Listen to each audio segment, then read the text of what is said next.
Hey there. Ever stop to think that your last name is like a little time machine? You know, carrying echoes of the past? It's true. That's what we're digging into today, the wild world of English surnames. You've given us a stack of sources, BBC, Stanford Encyclopedia of Philosophy, so we're ready to unlock those aha moments. You know you love those. Oh, and you'll be surprised just how deep this goes. We're not just talking about, what those names are, but what they reveal about history, social structures. We'll even touch on a bit of philosophy by the end. Okay, I'm hooked already. But before we get lost in centuries-old tales, I gotta ask, where do we even begin? Like, not like people just popped out with last names from day one. Right. Like, it wasn't always Smith this and Taylor that. Exactly. So, like, where did they come from? Imagine England before surnames were common. Oh. A time when a single name was enough to identify everyone in a village. Can you imagine? A village with just a handful of Johns and Marys. Honestly, that sounds more confusing than having just one name. It was a simpler time. So, what prompted the need for more? Like, was it a sudden population boom? Did we just run out of names? Exactly. As England's population grew, distinguishing between individuals with the same given name became a real challenge. So people started using descriptive phrases to set them apart, like, John the baker or Thomas, son of Richard. Ah, okay. And over generations, these identifiers, they stuck around, eventually becoming hereditary surnames. That makes so much sense. It's like in school when you have two kids with the same name, so one becomes Sarah B. Speaking of which, are we to believe that everyone named Baker today is actually descended from a long line of bread makers? Well, not necessarily. While that's a fun thought, Yeah. English surnames typically fall into four main categories: patronymic and matronymic, occupational, descriptive, and geographical. Okay. These categories offer fascinating insights into the lives and times of our ancestors. The big four of surname origins. That's right. Our listeners love a good framework. So let's dive into each of these categories. What about those first two? They sound like they're all about family ties. Yes, that's right. Patronymic and matronymic surnames are all about tracing lineage. Okay. These names literally translate to son of or daughter of, directly linking someone to their ancestry. So like son of somebody. Exactly. Take the name Wilson, for example. It literally means son of Will. These names weren't just identifiers, they were a way of carrying on a family's legacy. Imagine that sense of history being woven right into your identity. Yeah, it's like a built-in family tree. What are some other examples of these ancestral names?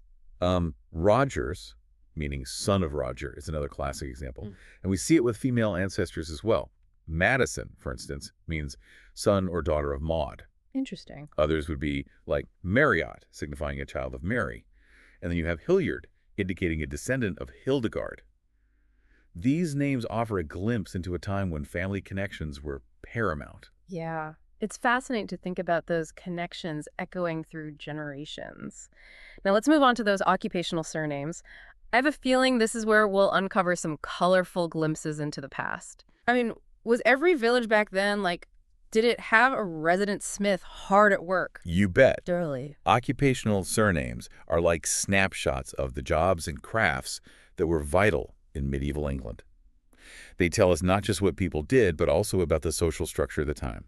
So a name like Smith wasn't just descriptive, it spoke to a role within the community. Precisely.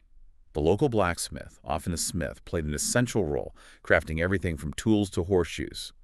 And then you have wright, meaning someone who worked with wood. That was another crucial occupation, encompassing wheelwrights, cartwrights, and more.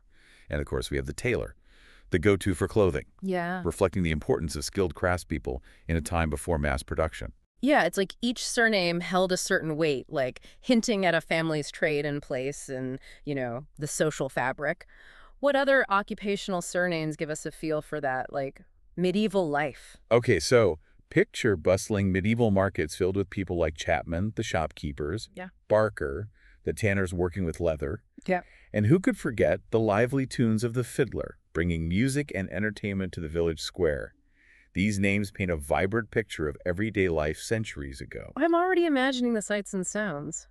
But amidst the common trades, I'm curious, are there any rare occupational surnames that stand out? Names that might point to a very specific skill or even location? Absolutely. Take the surname Diamond, for instance. It signifies dairyman and is primarily found in Devon, hinting at a family's deep roots in that region of England. Another intriguing example is Arkwright, meaning maker of arks or chests, a surname often associated with Lancashire. These rare names offer clues to ancestral origins and unique skills passed down through generations.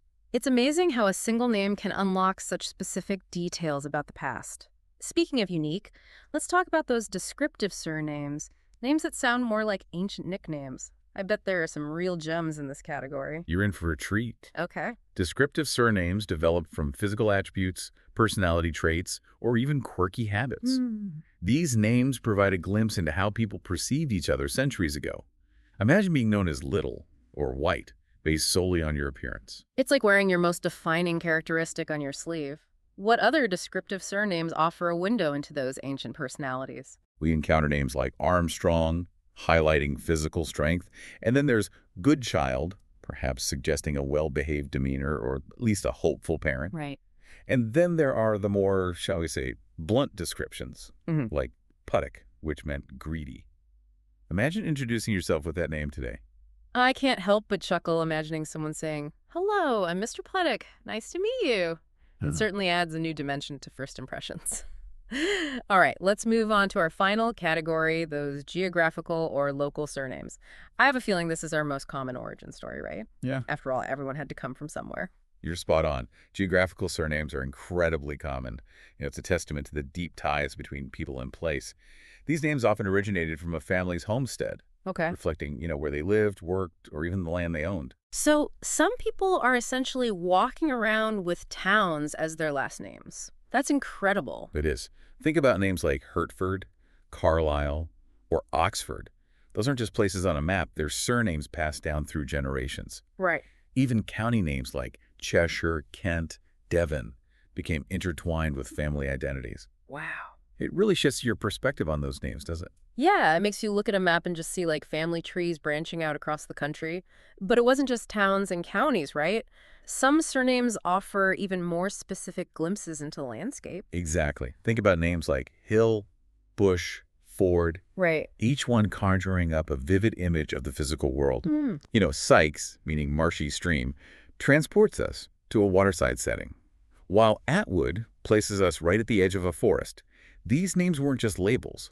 They were connections to the very land itself. It's like each surname carries this sort of hidden layer of meaning, just waiting to be uncovered. So is there like a quick trick for spotting these location-based names? Keep an eye out for prefixes like at and by. Okay. They're often strong indicators of a local surname. Think about it. Atwood, at the wood. Oh, okay. Bywater, by the water. These prefixes offer a fascinating glimpse into how surnames evolve from simple descriptions into hereditary names. Wow, this whole journey has been like a crash course in like etymology and social history, but we've gone beyond just like what these surnames are. We've uncovered why they matter. It's like each one is a tiny time capsule holding stories and secrets from centuries past. You've hit the nail on the head. Understanding the origins of these names transforms how we see them. Suddenly, a name like Smith isn't just a common surname. It's a reminder of the blacksmith's crucial role in a medieval village. Shaping metal with fire and skill. And those descriptive names, they're not just quirky labels. They reflect, how people perceived each other, like the qualities they valued and even the things they, poked fun at. It makes you realize that human nature hasn't changed all that much over the centuries. Absolutely. We still use nicknames and descriptions to define ourselves and others. True. True. But for someone like you, fascinated by genealogy, surnames must feel like golden threads leading back through time. They really do. It's like each surname has the potential to unlock a family mystery, Right. revealing glimpses into the lives of ancestors we never knew. Imagine discovering your last name means, arrow maker. Suddenly, you have this vision of a skilled craftsperson in your family lineage, their legacy carried in your very name. What a powerful connection to the past. But I'm sure it's not always straightforward. I imagine some surnames have origins shrouded in mystery or maybe even misinterpretations along the way. Oh, absolutely. Not all surnames are easily categorized. Take a name like King, for example. Okay. Seems straightforward enough, but it's actually more likely to have originated as a nickname, perhaps given to someone who carried themselves with a certain, regal air, rather than denoting actual royalty. That's a great example. It reminds us that there's always more to uncover, and research can lead to surprising twists and turns. Totally. Sometimes, a surname might have evolved through various spellings or pronunciations. obscuring its original meaning. It turns the pursuit of knowledge into a captivating puzzle. Speaking of puzzles, this deep dive has me pondering a kind of a philosophical question. Hmm. We've explored how surnames, like, carried meaning, whether tied to occupations, locations, or even personalities. Right. But what happens when a name no longer reflects that original meaning? Yeah. Like, if nobody named Smith is actually a blacksmith anymore, how does that name still work? How does it maintain its connection to a specific family? That's where things get particularly interesting. Philosophers have grappled with this very question. Ludwig Wittgenstein, a prominent thinker, suggested that names don't operate with fixed meanings like, say, everyday objects. Okay. A chair is always a chair. Right. But a name like Smith doesn't have to be tied to the profession of blacksmithing to be meaningful. So it's less about the literal definition and more about, like, the web of associations we build around a name. Precisely. Wittgenstein believed we use what he called a cluster of associations. Historical context, common usage, even personal experiences. Hmm. To understand a name's significance, it's as if each surname carries a unique story, shaped by generations of individuals who bore that name. It becomes a thread connecting us to a broader human narrative. That's a beautiful way to think about it. It's not just about inheriting a name, but inheriting a story, a legacy, woven through time. And that legacy continues to evolve with each new generation. It's a reminder that even something as seemingly simple as a surname holds layers of meaning, connecting us to history, language, and the enduring power of human connection. What an incredible journey this has been. We explored the origins of English surnames, unearthed hidden meanings, and even, touched upon the philosophy behind those names we often take for granted. It's been a pleasure diving into this fascinating topic with you. And for you, our listener, we hope this deep dive has sparked a newfound curiosity about the names around you. So the next time you encounter a surname, take a moment to consider its story. Does it hint at a forgotten profession, a picturesque landscape, or maybe even a mischievous ancestor's nickname? You might be surprised by the stories you uncover. Until next time.